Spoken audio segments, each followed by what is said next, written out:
YouTube ಚಾನಲ್ಗೆ ಸ್ವಾಗತ. ಎಲ್ಲರಿಗೂ ನಮಸ್ಕಾರಗಳು. ಗಣರಾಜ್ಯೋತ್ಸವದ ಭಾಷಣ. ಗಣರಾಜ್ಯೋತ್ಸವದ ಈ ಭಾಷಣದ ವಿಡಿಯೋ ಇಷ್ಟವಾದಲ್ಲಿ ಪ್ಲೀಸ್ ನಮ್ಮ ಚಾನಲ್ಗೊಂದು ಲೈಕ್ ಮಾಡಿ, ಸಬ್ಸ್ಕ್ರೈಬ್ ಮಾಡಿ, ಶೇರ್ ಮಾಡಿ, ಕಮೆಂಟ್ ಮಾಡಿ ಅಂತ ಹೇಳ್ತಾ ಎಲ್ಲರಿಗೂ ನಮಸ್ಕಾರಗಳು. ನನ್ನ ಹೆಸರು ಕೃತಿ, 7ನೇ ತರಗತಿ ವಿದ್ಯಾರ್ಥಿನಿ. ಮೊದಲನೇದಾಗಿ ವೇದಿಕೆ ಮೇಲೆ ಆಸೀನರಾಗಿರುವ ಎಲ್ಲ ಗಣ್ಯಮಾನ್ಯರಿಗೂ ಹಾಗೂ ನನ್ನ ಸ್ನೇಹಿತರಿಗೂ ಹಾಗೂ ನನ್ನ ಗುರುವೃಂದಕ್ಕೂ ಎಲ್ಲರಿಗೂ ಗಣರಾಜ್ಯೋತ್ಸವ ದಿನಾಚರಣೆಯ ಶುಭಾಶಯಗಳು.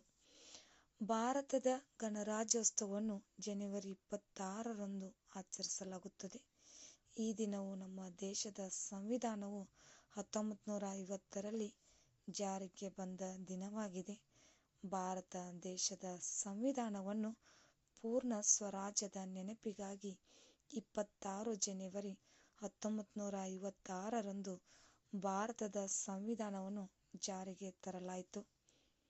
ಗಣರಾಜ್ಯೋತ್ಸವವು ಭಾರತದ 3 ರಾಷ್ಟ್ರೀಯ ಹಬ್ಬಗಳಲ್ಲಿ ಒಂದಾಗಿದೆ. ದೆಹಲಿಯ ಕೆಂಪು ಕೋಟೆಯ ಮೇಲೆ ಇಂದು ರಾಷ್ಟ್ರಪತಿಗಳು ತ್ರಿವರ್ಣ ಧ್ವಜವನ್ನು ಹಾರಿಸುವರು. ದೆಹಲಿಯ ಕೆಂಪು ಕೋಟೆಯ ಮೇಲೆ ಇಂದು ರಾಷ್ಟ್ರಪತಿಗಳು ತ್ರಿವರ್ಣ ಧ್ವಜವನ್ನು ಹಾರಿಸುವರು. ಈ ಸಂವಿಧಾನದಂದು ಸ್ವತಂತ್ರ ಹೋರಾಟಗಾರರು ಮಾಡಿದ ತ್ಯಾಗವನ್ನು ಸ್ಮರಿಸಲು ನಾಗರಿಕರೆಲ್ಲರೂ ಒಟ್ಟಾಗಿ ಸೇರಿರುತ್ತಾರೆ. ಈ ಸುದಿನದಂದು ಸ್ವತಂತ್ರ ಹೋರಾಟಗಾರರು ಮಾಡಿದ ತ್ಯಾಗವನ್ನು ಸ್ಮರಿಸಲು ನಾಗರಿಕರೆಲ್ಲರೂ ಒಟ್ಟಾಗಿ ಸೇರಿರುತ್ತಾರೆ. ಶಾಲಾ ಕಾಲೇಜುಗಳಲ್ಲಿ ಗಣರಾಜ್ಯೋತ್ಸವದ ದಿನವನ್ನು ಅತ್ಯಂತ ಉತ್ಸಾಹ ಮತ್ತು ದೇಶಭಕ್ತಿಯ ಭಾವನೆಗಳಿಂದ ಆಚರಿಸಲಾಗುತ್ತದೆ. ಧ್ವಜಾರೋಹಣ, ಸಾಂಸ್ಕೃತಿಕ ಕಾರ್ಯಕ್ರಮಗಳು, ಭಾಷಣಗಳು, ಪ್ರಬಂಧ ಸ್ಪರ್ಧೆ, ಇತರೆ ಚಟುವಟಿಕೆಗಳೊಂದಿಗೆ ಈ ದಿನವನ್ನು ಸ್ಮರಣೀಯವಾಗಿಸಲಾಗುತ್ತದೆ.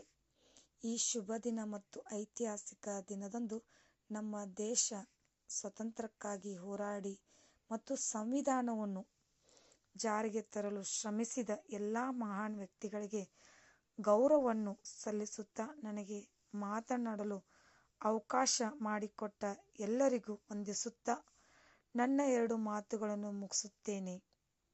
ಕೊನೆಯದಾಗಿ ಏನು ಹೇಳಬೇಕಂದ್ರೆ, ಈ ಶುಭ ದಿನ ಮತ್ತು ಐತಿಹಾಸಿಕ ದಿನದಂದು ನಮ್ಮ ದೇಶದ ಸ್ವಾತಂತ್ರ್ಯಕ್ಕಾಗಿ ಹೋರಾಡಿದ ಮತ್ತು ಸಂವಿಧಾನವನ್ನು ಜಾರಿಗೆ ತರಲು ಶ್ರಮಿಸಿದ ಎಲ್ಲ ಮಹಾನ್ ವ್ಯಕ್ತಿಗಳಿಗೆ ಗೌರವವನ್ನು ಸಲ್ಲಿಸುತ್ತಾ, ನನಗೆ ಮಾತನಾಡಲು ಅವಕಾಶ ಮಾಡಿಕೊಟ್ಟ ಎಲ್ಲರಿಗೂ ವಂದಿಸುತ್ತಾ ನನ್ನ 2 ಮಾತುಗಳನ್ನು ಮುಗಿಸುತ್ತೇನೆ. ಜೈ ಹಿಂದ್, ಜೈ ಕರ್ನಾಟಕ. ನಿಮಗೂ ಕೂಡ ಗಣರಾಜ್ಯೋತ್ಸವದ ಈ ಒಂದು ಭಾಷಣದ ವಿಡಿಯೋ ಇಷ್ಟವಾದಲ್ಲಿ ಪ್ಲೀಸ್ ನಮ್ಮ ಚಾನಲ್ಗೊಂದು ಲೈಕ್ ಮಾಡಿ, ಸಬ್ಸ್ಕ್ರೈಬ್ ಮಾಡಿ, ಶೇರ್ ಮಾಡಿ, ಕಮೆಂಟ್ ಮಾಡಿ. Thank you. ಧನ್ಯವಾದಗಳು.